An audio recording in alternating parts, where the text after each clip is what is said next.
वर्तमान समय में जो समाज की कुरीतियां हैं, आज लाखों रुपए शादी में क्यों बर्बाद हो जाते हैं। मुझे तो आश्चर्य तब होता है कि जब बड़े बड़े मंच पर शादी की बड़ी स्क्रीन लगाई जाती है और बाहर से बुला करके महिलाओं को नचाया जाता है और फिर वो बोतलों पर पैसा हमारा जाता। मुझे खुद को शर्मिंदगी महसूस होती, क्या हमारा समाज था। अरे जो राम का समाज, जिस कुल में राम पैदा हुए, जिस कुल में कृष्ण पैदा हुए, बुद्ध महावीर जैसे तपस्वी जिस कुल में पैदा हुए, दुर्भाग्य वो समाज का कि आज वो शराब की बोतलों के पीछे नाच रहा है। शर्म आनी चाहिए हम सब लोगों को। हमें संकल्प करना होगा, हमें संकल्प करने की महती आवश्यकता है कि एक तो पूरी दुनिया राम का 2500 करोड़ रुपए का मंदिर बनाई जा रही है और आज राम के वंशज जो राठौड़ वंश, चंद्रवंशी, शौर्यवंशी जो लोग इस प्रकार शराबों पर नाच रहे हैं, ये हमें शोभा नहीं देता। वो नाच में आपका पिता भी होता है, नाच में आपके दादा भी बैठा होता है, दूसरे महिलाओं की विंग में आपकी पत्नी भी होती है, आपकी माँ भी वहां होती है और इस प्रकार के ये नंगा नर्तंगी, ये शोभा नहीं देता आप सब लोगों को। ये मेरा व्यक्तिगत मानना ऐसा है।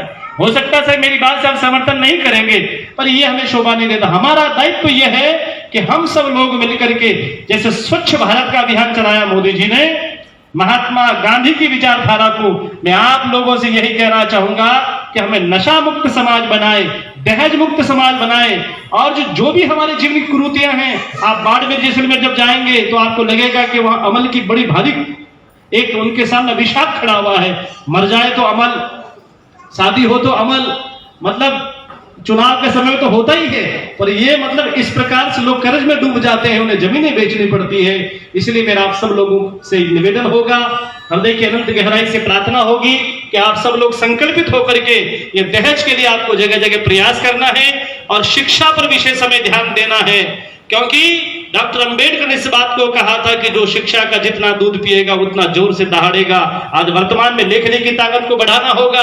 हमारा समाज किस दिशा में जा रहा है, ये बंधुओं दुर्भाग्य है, सोचने का समय है। आज नेता समाज का भला नहीं कर सकता। मैं आप लोगों से निवेदन करना चाहूंगा, वो तो वोटों की चोट और वोट लेकर अपने घर पर लौट जाएगा। 5 साल बाद फिर आपको पूछेगा कि जिंदा हो या मरे हो। इसलिए हम सभी को चाहिए, आप सोचो कि नेता समाज को सुधारेगा नहीं, समाज सुधारने वाले कार्यकर्ता गण जो धरती से जुड़े रह करके, जमीन से जुड़ के जो कार्य करते, जैसे आदरणीय महेंद्र सिंह जी, जैसे हमारे बहुत सारे संगठन चल रहे हैं। क्षत्रिय संघ भी काम कर रहा है इस संगठन के अंदर, करनी सेनाएं भी काम कर रही है। समाज में सब चीज की जरूरत होती है बंधुओं। जैसे आप बगीचे में जाते हैं, वहां लाल पुष्प भी होता है, काला भी होता है, गुलाबी भी होता है। इसी प्रकार नवरंग हमें ये एक तरह का गुलदस्ता चाहिए जिसमें समाज की स्वर्णिम आभाएं छुपी हुई है। बस हम सब लोगों को मन बनाने की महती आवश्यकता है। युवा लड़कों से मेरा आह्वान होगा कि ये नाना प्रकार की जो social media, mount media, print media, जिस प्रकार से आप देखते हैं कि आज हमारी घर में बहन बेटियों के फोटो नाचते हुए सोशल मीडिया पर हम लोग लगाते हैं, हमें शर्मिंदगी हो रही चाहिए, विचार आना चाहिए हम लोगों को। हमें मॉडर्न बनने की जरूरत नहीं है। कान खोल के सुन लो सब लोग, हमें मॉडर्न बनने की जरूरत नहीं है। हमारे पूर्वजों ने इस भारत को सींचने के लिए खून की नदियां बही थी बंधुओं, उन्होंने अपने प्राणों का आहूत किया है।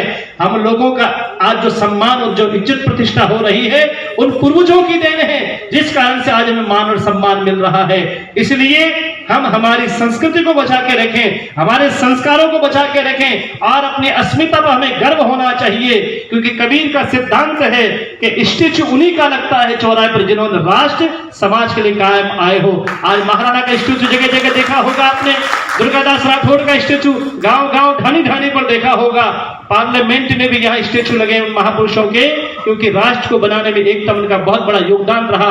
आज वर्तमान का समय विचित्र है, आपको तोड़ने का काम किया जा रहा है, आपके इतिहास की चोरी की जा रही है, पता नहीं क्या क्या कुठाराघात आपके साथ में हो रहा है, पर आप तो इतने ढीले होकर के बैठे हो कि आपको कोई लेना देना नहीं। आप सोचते हो मेरी नौकरी है, मेरे बच्चे अच्छे स्कूल में पढ़ रहे हैं, बस मेरा अपना जीवन चला जाएगा। नहीं, हमें ऐसा नहीं सोचना है, हमें सबके लिए सोचना है। क्षत्रिय का मतलब यही है, पहले अपने भाई की सोचो, फिर हमें पड़ोस की पंचायती करनी चाहिए। मेरा आप लोगों से निवेदन होगा, भाई भाई एक बन के रहे, आपकी ताकत संगठन गड़े चलो, सुपंथ पर बड़े चलो, भला हो जिसमें समाज का वो काम सब किए चलो। जहां समाज की बात आती है वहां आप लोगों को एक होना चाहिए। और वेद कहता है संगच्छध्वम संग बदध्वम संगे मनांसी को जानताम, हम साथ साथ रहें, साथ साथ चलें, और जब कोई संकट की घड़ी आए तो हम एक होकर के उसका मुकाबला करें। यही वास्तव में क्षत्रिय का लक्षण है।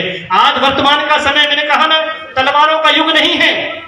आज वर्तमान का समय है कि हमें हमारी बुराई से लड़ना होगा। और ये भी एक बहुत बड़ी बुराई है जो हम एक बेटी को पिता बड़ा करके पढ़ा लिखा करके उसे योग्य बनाता है, और एक दूसरा पक्ष करोड़ों रुपए उसे मांगने की भिकमंगापन कहे या भिखारीपन कहे, ये भी मुझे बड़ी शर्मिंदगी महसूस होती है। बंधुओं, ये शब्द का प्रयोग भी नहीं करना चाहिए, परंतु क्या करें, मजबूरी ऐसी हो जाती है कि पिता को सब कुछ बेच करके दांव पर लगाना पड़ता है। इसलिए आपको पता होगा कि राजा राम ने का जब विवाह हुआ महाराज जनक ने उनसे आग्रह किया दशरथ जी से कि आप कुछ और, हम कुछ भेंट करना चाहें तो आप हमें बता दीजिए, कुछ विवाह में कमी रह गई हो तो महाराज जनक खड़े होकर कहते हैं, जनक सीता के पिता हैं, वो खड़े होकर कहते हैं कि आपने कन्या को दे दिया है, इससे बड़ा हमें और कुछ नहीं चाहिए, हमारा सौभाग्य है, भाग्य नहीं सौभाग्य है हमारा। और हम लोगों को तो फॉर्च्यूनर गाड़ी चाहिए, हम लोगों को रेंज रोवर, बड़ी बड़ी महंगी गाड़ियां, बड़ी बड़ी होटल्स चाहिए, प्रॉपर्टियां चाहिए। मैं आप लोगों से कहना चाहता हूं, भैया प्रॉपर्टी लेनी है तो आपको संकल्प करना होगा। बेटियों से मेरा विशेष आह्वान है, आप लोगों से विशेष मेरी प्रार्थना होगी कि जो लड़के के पिता इस प्रकार की डिमांड करते हैं, चाहे जीवन भर कुंवारे रह करके मीरा जैसी भक्ति कर लेना, पर वापस विवाह दोबारा नहीं करना, तभी ये आपकी दहेज विरोधी संगठन संस्था आगे बढ़ेगी बंधुओं, क्योंकि ऐसे में तटस्थ निर्णय लेने पड़ेंगे।